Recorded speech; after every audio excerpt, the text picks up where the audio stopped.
Okay, today we're gonna start a steam shower in this bathroom. It's it's the master ensuite, so it's off the master bedroom. This is how the project's been left. So another contractor come in at a previous time, and then things just weren't working. The homeowner was pregnant and was, sick of renovations, so she just halted it until now. And now we're in here. We're gonna do the steam shower. So what's been done so far? You see this pony wall. The cameraman is standing in the bedroom, and just right straight here is where the toilet is. So, and then just over here, if you can view it, that's where the vanity's gonna go.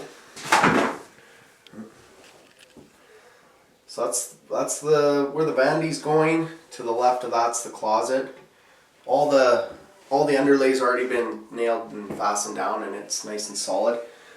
But there's a few things that I want to do before we start tiling the floor. Now we're doing the floor in a 12 by 24 marble, and we'll show you how we're going to do that. First few steps for the steam shower is if you just kind of look up at the ceiling, they have this bulkhead built down. And that's just because they needed to plumb in the rain shower head. Since it's a steam shower, what we're going to do is we're going to run a piece of glass like up just near this side of the wall. And we're going to just go straight up. And then on this side, after it's drywalled and tiled, there'll be enough room for a ledge for shampoo and that. So the glass will just stay closer this way. Problem is that they built this bulkhead level, and we need to have it sloped toward the wall so that when it condensates, the steam is all around. It'll hit the ceiling. If we leave it flat ceiling, it'll just come and drip back down on your head. So we need to just slope it toward this wall. So I just sloped it 1 inch per foot. So I just sloped it 3 inches. But I want to show you specifically what we did. I could tell that maybe something wasn't quite right. The ceiling you look at the gap in this cement board versus the ceiling, and you can see where it gaps quite a bit and then goes back down. And that it's not level is basically what I'm getting at. So what I did is I just put my tape up here and I marked 3 inches. And then this line that I made is level, true level. The reason I did that is because when I start my tile at the very bottom of the shower, I'm going to start level, and I'm going to just keep it level till I hit the ceiling. So that's why I want this line level, because if I just went with the same slope that this ceiling is now, my top tiles are going to be taper cut and then back down, and they won't be level or they won't be parallel cuts. And then what I did is you can see where they've screwed into some backing. It's not a roof truss because it's built down, but just some backing or a bulkhead. And you can see there's going to be one in the inside corner. You can see one right here, one here, and one on the end. Okay, first thing is I made this line level, and then I went and I just started over here. That's 3 inches, and here I measured to the line, and it's 3 inches. And then I measured from where, since there's backing above, that's where I'm going to screw my tapered blocks, and this is 3 5/16. So I just wrote that down there, and then I checked here, and that's 3 3/16. And then one on the end at 3 1/16. So the other thing that you got to keep in mind is when you're sloping stuff like that, is that, okay, this measurement is critical, but so is the length, because it's tapered over this amount. And I measured it and I got 37 11/16. But if you take a look, right here, there's going to be 2 of those that are shorter. But you still have to account for it to be 0 here and whatever it is at the back wall. and I'll show you what I'll do, but I'll measure from the back towards the front, and I'll cut the front of my tapered blocks off first. I'll show you what I do there. But I'm gonna drywall this whole pony wall. Problem is when they framed it, the curb is where it's sitting right now. So the curb is flush with the framing. It's not set yet, but it's flush here, and it's actually flush with this inside cement board right here. So it's flush, it's sitting where it's supposed to. Problem is, if I was to add 1/2 inch drywall right here, this would be 1/2 inch further out than the curb, and I don't want to do that. So what I'm going to do is I'll drywall this side, I'll drywall this side, I'll drywall the top, but not this side. Then what I'm going to do, and I'll try not to get too far ahead of ourselves, but I'm going to put corner bead, so drywall corner bead on this corner and this corner. And the reason I'm going to do that is because when I tile, this front of this curb will be tile. The tile will run up the wall, and since this is inside the shower, I'll tile on top of this as well. But I want to have just this front side painted, so I want a nice corner bead on there rather than just a rough jagged drywall edge. So I'll just put the corner bead there and there. It'll be all mudded, ready for paint, and then the tiles sit here and just a nice straight edge. And basically I'll do that, and then just to keep things simple, I'm going to just drywall the top of this pony wall, and then I'll have to put a corner bead on this edge and this edge. So 3 edges I'll have to corner bead and mud out and finish and get ready. But we got a lot of patches to do in here. So these are the, what would you call them? Roof joists, little rafters, little triangles, whatever. This is what we're going to do to make the slope the roof. So this will be the ceiling, and then this will be our slope. I've marked the end of that so I know where it goes, but basically I just cut it out of this 2x4 just like this, basically that way. I have one more to cut. If you notice, these aren't wood sawhorses, so I just butted the 2x4 against the wall. That way when I'm cutting, I'm not flimsing around and trying to hold the 2x4 and try to cut. It gets dangerous with a skill saw or a circular saw. So I'll just show you how if I had wood sawhorses, you could screw the 2x4 down, do your cut, and then unscrew it and do it that way. But I'll show you what I'm going to do. So my last one, I have to make it 3 1/16. So I'm just going to mark 3 1/16 from one end. And then I'm just going to come around here. The total length was 37 11/16. So that's the very end. That's where it goes from 0 to 3 1/16.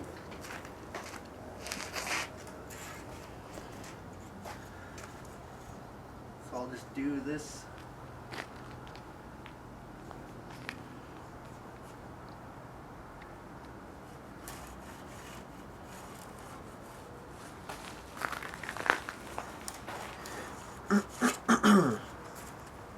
Okay.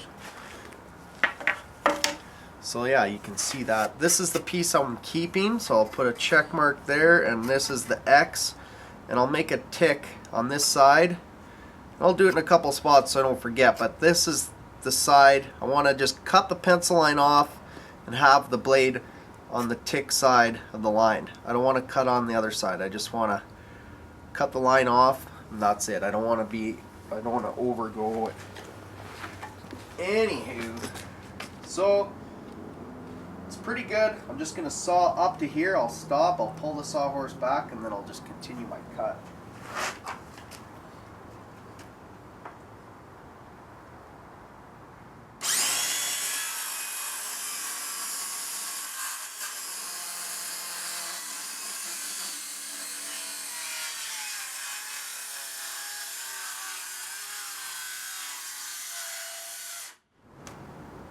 make sure you stop with the motion of the saw.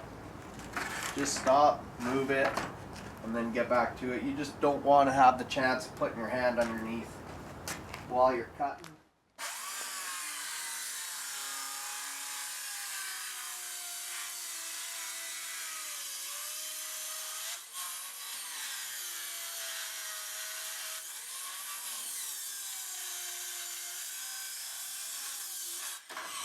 Boom.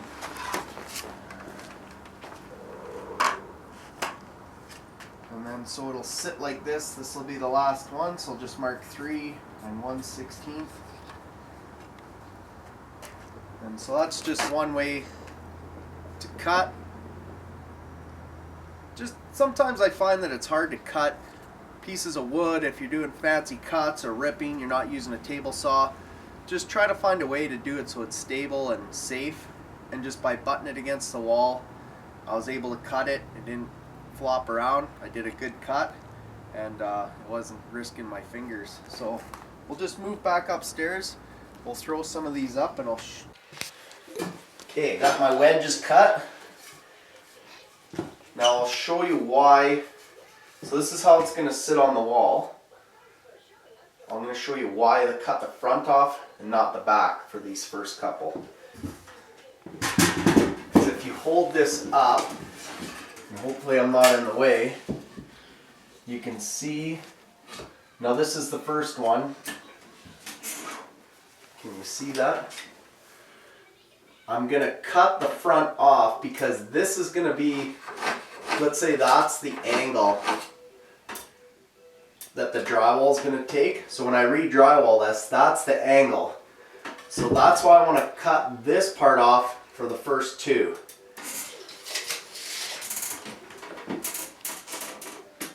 I'm going to cut it at 33 1/4 so I know it fits. This one goes here. Yeah. Both at 33 1/4. Oh, and I'll show you something else. This is factory. This is the straight edge, and this is the square. Like this is a 90-degree angle. This is my cut. I'm not going to put it this way. So when I put it up on the ceiling, you can see that it's gapped there, like it's not 90 degrees. So I'll just keep my factory 90-degree angle inside the corner. And then this is my sloped angle, and this is my cut edge. So that's what I'm going to do there. So just showing you. Well, I just got going here. We're just going to load this one up.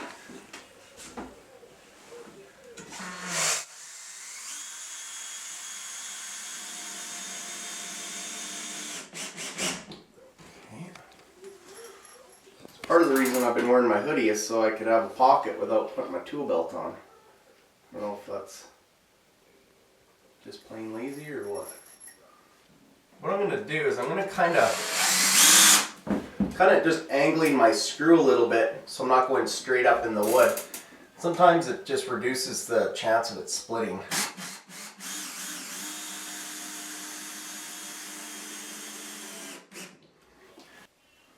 I'm just going to toenail one up into the ceiling.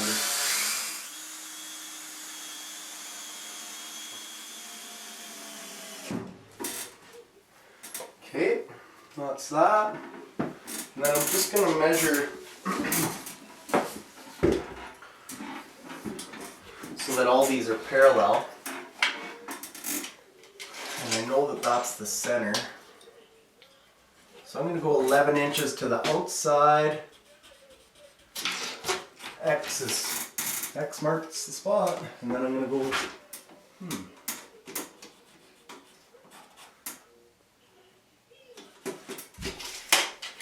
I'm just going to verify that that's right. Because I made a mark over here, it just seems different. So I'll just throw a screw in. Yeah. I'm hitting wood, so we'll do that. And I'll start on the skinny end. Doesn't really matter.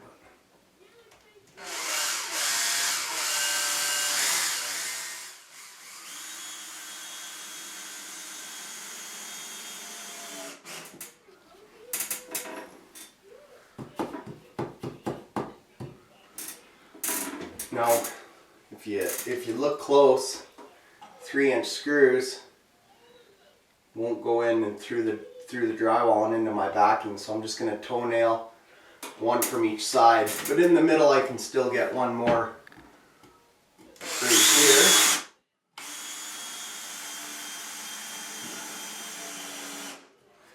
You see how it pulled away?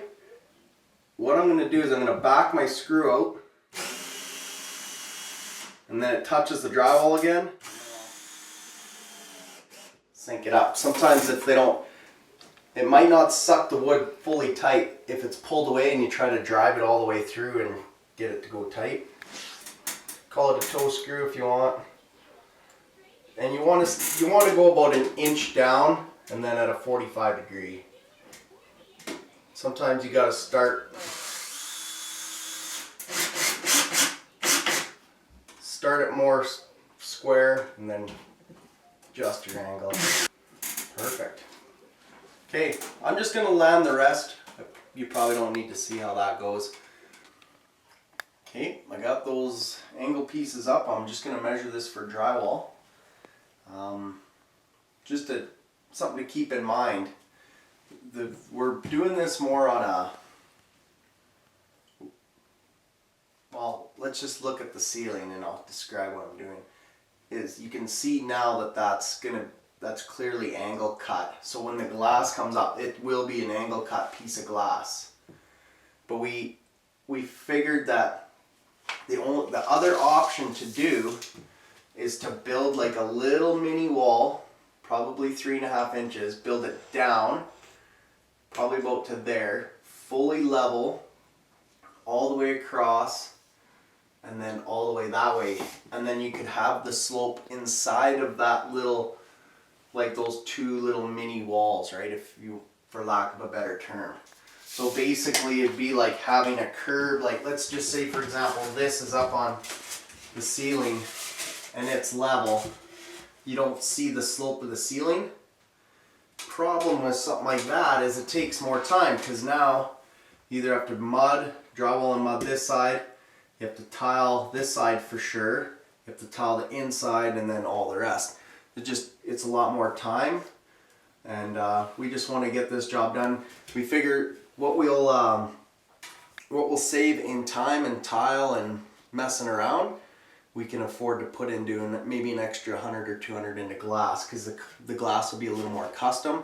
It's custom anyway, but it's harder to do an angle cut. But you know what?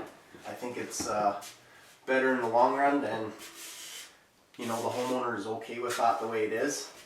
So, but if you want, you don't have to go this way. You can build it down, and you know, it's just totally just an option. So, just showing you that. I'm going to show you how I'm going to draw the drywall out. Like, I just use whatever handy little piece I got around, but I'm going to draw it just the way it's going to sit on the ceiling, and then I'm just going to measure it out.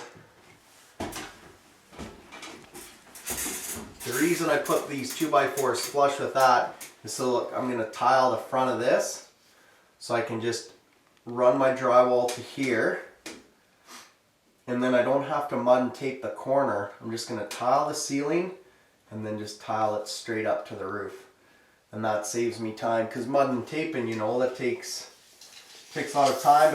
Between all the coats, you're going to lose at least 2 days.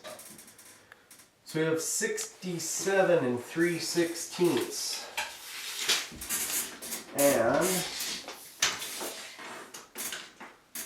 oh dang.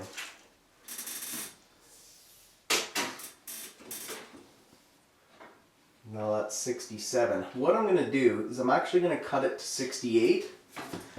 So I left that side long, just 1 inch past, because I'm just going to cut it nice and flush, because who knows, this thing is not square, it's not going to be perfect. But the 2 measurements that have to be perfect or very close is this one and the one going like just this L-shaped corner. Now, one way to measure because sometimes measuring inside corner and inside corner is tricky. So what I'll do is I'll mark an easy number, let's say 20 inches. And then I'll just flip my tape around. So I already have 20. And then I have 13 and a half. So that's 33 and a half. I'm gonna go 33 and a quarter. So I'm just gonna write that on my little sheet. This one will be 33 and a quarter. And then it's gonna come this way now. I'm not, if you take a good look, or if you can tell, I'm not gonna measure right tight to here because the previous drywall sticks out further. So I'm just gonna add, I'm gonna just kind of eyeball it. 19 and a quarter should work. 19 and a quarter, write that down. So that has to be accurate as possible. And then I'm also going to extend it past this way a little bit, and then I can cut it off, cut the excess off. Length is 68, and then I just got to find center for this, the shower head spout. So I'm going to go off the two walls that I know the drywall is going to be touching. I'm not going to try to measure from this edge or that edge. You can, you just got to remember where you measure from. But this way I can measure from this wall, center, 30 and an 8. I'll measure this. I'm going to go from my line. So I'm going to put the tape on the line. I'm going to pull the tape all the way across.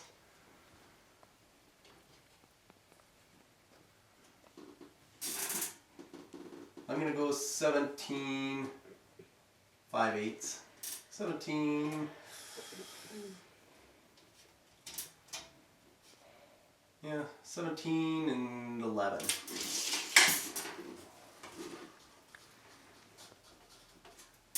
And if you notice, just take a quick shot.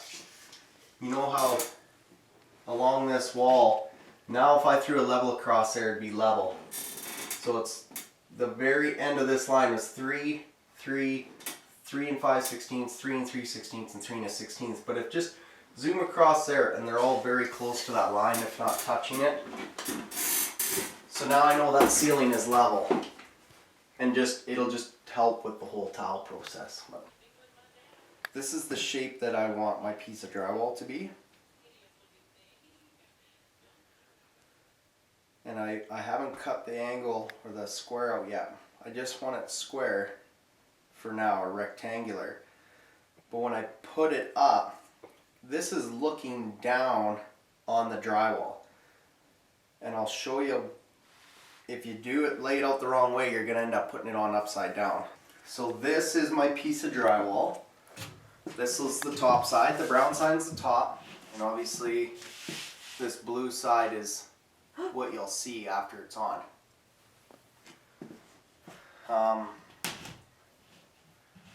So basically it's a little awkward. We're going to just try to show it the best way we can.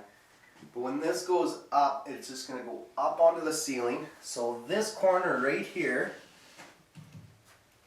is just going to go up, and it'll fit into the far corner.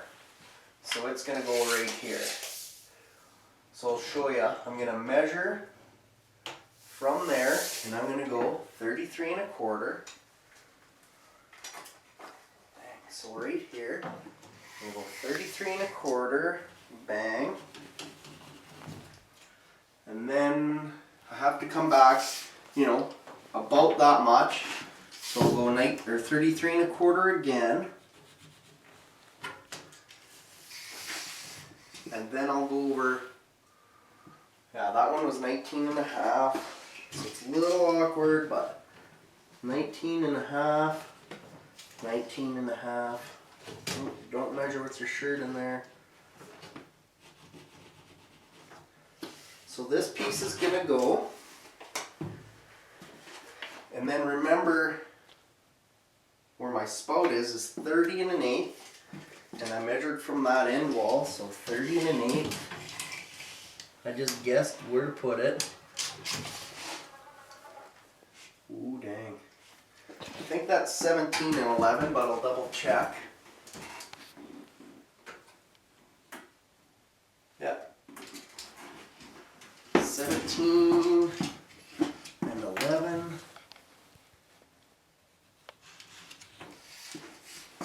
just remeasure because I was off a bit. 30 and an 1/8.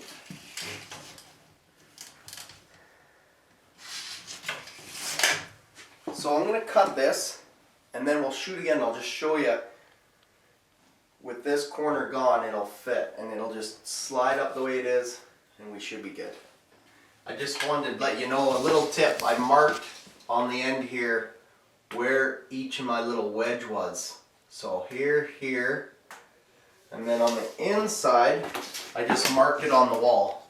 So you just mark it wherever you know that the drywall's not going to be. So I just marked one in there. And then I just put like a big fat arrow where the actual center was on each. So one there, big fat line there. I know where the end is and I know that there's one at the start. So me and cameraman Zane, we're going to lift this beast up. Next shot you see, she'll be up. Okay.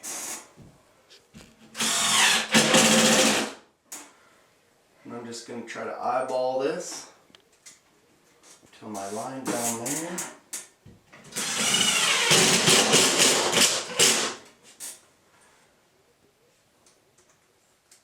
Went pretty good. We just had to bring it down once just to tweak one little cut. And that's why we left it long on the outside of the shower, because we didn't know if it was how it was going to fit, and we want that nice and flush so when we go to do our waterproofing membrane and our tile.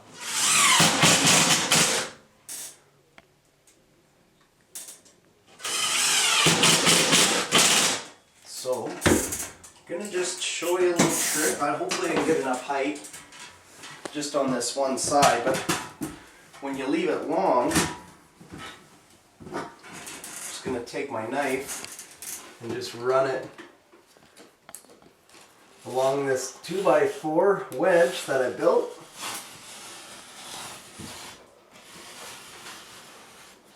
And that's why I only let it overhang just that inch. So I left it over any more, I couldn't get my hand in there to cut it like that. But if you can't get your knife in there, I'll grab a rasp and I'll rasp that edge nice and square. But if you can't get your knife in there, just use a saw, like a drywall saw. Yeah. So I'm just gonna finish doing that. I'll cut that top, make it flush. I'll rasp it all. And we got the hole in there for the spout, so we're looking good.